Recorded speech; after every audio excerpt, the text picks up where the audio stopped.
Alors aujourd'hui, je vais m'intéresser à l'astrologie. Donc je me connecte à l'éther.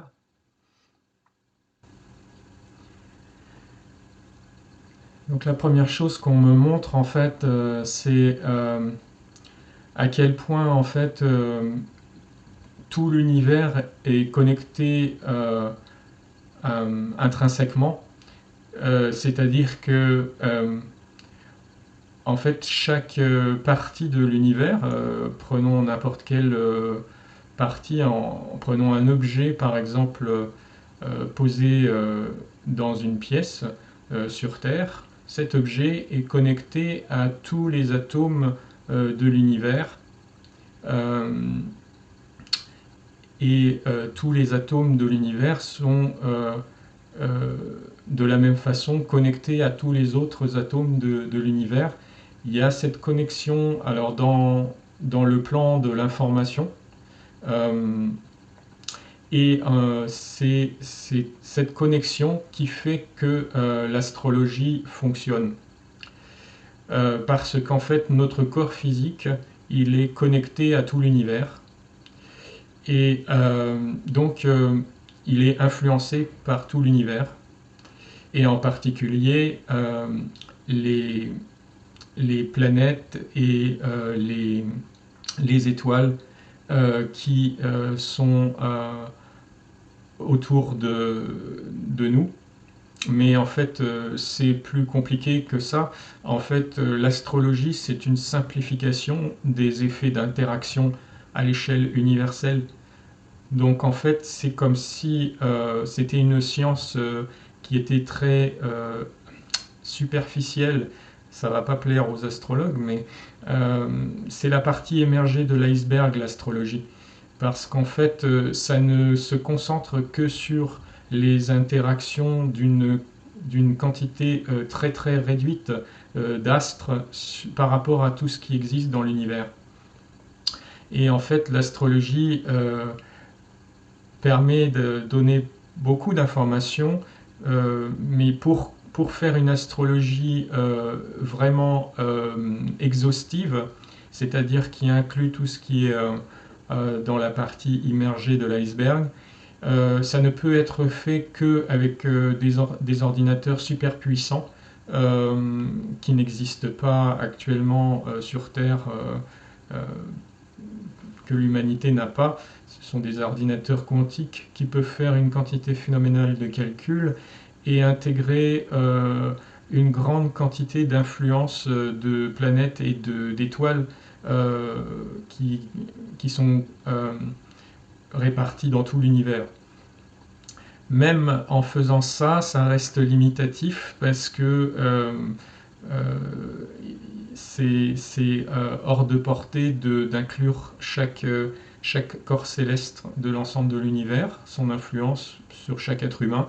Par contre, cela permet de créer des modèles qui simplifient en faisant des moyennes sur un ensemble de corps célestes et qui permet de donner des influences globales d'une région de l'univers sur chaque être humain et donc d'avoir des informations astrologiques plus puissantes et plus précises sur ce que l'univers fait par rapport à chaque être humain, son influence sur chaque être humain, à chaque instant.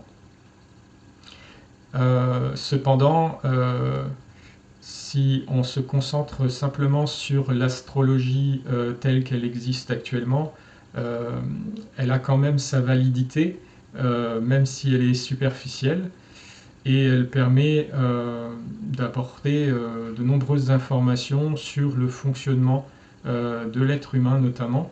Et quand on parle de fonctionnement de l'être humain, ça inclut bien entendu ses aspects psychologiques et énergétiques, son mental, ses émotions et ses conditionnements et les choix de vie qu'il peut faire à l'avenir. Tout ça est influencé par l'univers et donc en prenant quelques éléments de cet univers, comme c'est le cas avec l'astrologie actuelle, eh bien, on peut donner quelques informations sur l'état d'un être humain spécifique, concernant notamment sa psyché, sa psychologie, son état émotionnel, ses dispositions qui vont influencer ses choix de vie et les dispositions, enfin le ciel, c'est-à-dire la position, l'état de l'univers au moment de la naissance, en fait, qui a une influence forte en astrologie. Cet état-là, en fait, il est choisi par l'âme qui choisit en fait le moment de sa naissance pour que en fait l'univers soit en accord avec sa mission de vie. Donc il va choisir son incarnation en fonction des paramètres extérieurs qui vont être en accord avec ce qu'il a choisi comme parcours de vie. Et pour cela, il va intégrer la situation de l'univers au moment où il va s'incarner et au moment aussi où il va naître, au moment de la naissance. Donc en fait tout ça c'est décidé par l'âme avant l'incarnation, ces choix-là sont faits avant et c'est pour ça que la date de naissance a un impact astrologique important. Puisque en fait c'est une date qui n'est pas fixée au hasard par l'âme, elle est planifiée en fonction de l'état de l'univers à ce moment-là. Et donc l'astrologie, même si c'est une science déjà très complexe, elle a vocation à se complexifier dans les années qui viennent en intégrant des modèles cosmologiques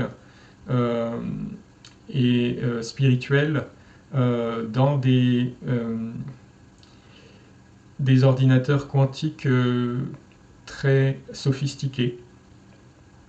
On me parle par analogie avec des ordinateurs très puissants qui existent actuellement, qui sont utilisés pour prédire les évolutions de la météo, avec des calculs très complexes sur différents aspects de la Terre. Eh bien, en fait, il faut imaginer que ce type d'ordinateur, c'est en fait c'est équivalent à une petite calculatrice de rien du tout, comparé aux ordinateurs qui vont être utilisés pour modéliser de la même façon que les ordinateurs pour la météo modélisent les évolutions climatiques à court terme, eh bien pour modéliser les influences de l'univers sur chaque individu, donc pour faire de l'astrologie exhaustive, entre guillemets, plus exhaustive et plus complète. On me dit qu'il y a des civilisations extraterrestres, notamment pléiadiennes, qui ont déjà ce type d'ordinateur et qui sont capables de faire ce type d'analyse astrologique globale. Et du coup, les résultats de ce type d'astrologie sont extrêmement puissants et extrêmement précis. Ils permettent même de calculer en fait ce qui peut se passer sur différentes lignes de temps pour l'individu en question avec beaucoup de précision. Donc l'humanité terrestre va aller vers ce type d'astrologie. Ça va prendre encore pas mal de temps parce qu'il faut vraiment une évolution à la fois technologique bien sûr, mais aussi spirituelle. Parce que c'est des outils très puissants qui ont besoin aussi d'une éthique lors de leur utilisation qui est très avancée. Voilà pour l'astrologie.